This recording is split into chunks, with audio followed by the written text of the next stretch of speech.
Should you worry about tariffs? There have been a lot of headlines around the tariffs the last few days after the U.S. began 25% tariffs on imports from Mexico and Canada, and also to increase tariffs on Chinese goods to 20%.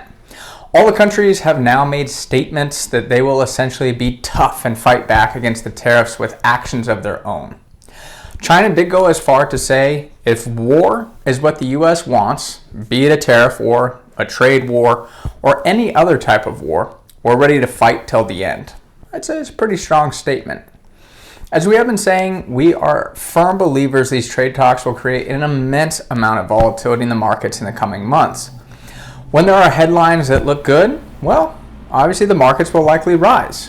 When there appears to be escalations on the other side, markets will likely fall. Unfortunately, I don't see this getting resolved quickly though, especially since this round of tariffs that are being implemented are apparently related due to concerns around fentanyl. Nothing to do with trade, just again those concerns around drugs crossing our borders. April 2nd, on the other hand, we will supposedly learn more about reciprocal tariffs that I believe will be more widespread and could create further concerns. I think you'll likely see issues around the EU starting to creep in at that point as well. While all of this sounds troubling, remember volatility is not a bad thing. And in fact, it could be used as a great opportunity to find some great values in the market that go on sale. I gotta say, I would never recommend going all to cash, as no one knows exactly when the markets will move and when these trade talks will be resolved. With that, I do believe having a little more cash in your portfolio at this time, I gotta say we have around 20 to 25% for our clients, is a prudent move to take advantage of those potential opportunities.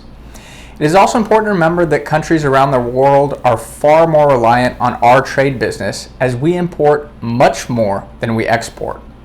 My belief is that the trade talks will likely continue to ramp up, but we could see some good progress within the next 3 to 6 months. Very importantly, I see this as a short-term problem, not necessarily a long-term problem. What this means is if you are sitting all in cash, you could miss some of those great opportunities, as your emotions will likely get the best of you. The main point I want to try and illustrate is to be ready for the volatility, but don't do anything silly like sell great companies with good valuations that pull back because of this volatility from all these trade talks. It's definitely a difficult environment, but again, investing in good quality companies shouldn't change over the long term. I'm Chase Wilsey with Wilsey Asset Management. If you like these videos, be sure to give it a like or comment, and feel free to check out our other YouTube videos and weekly newsletter for the latest economic news, expert analysis, and market insights.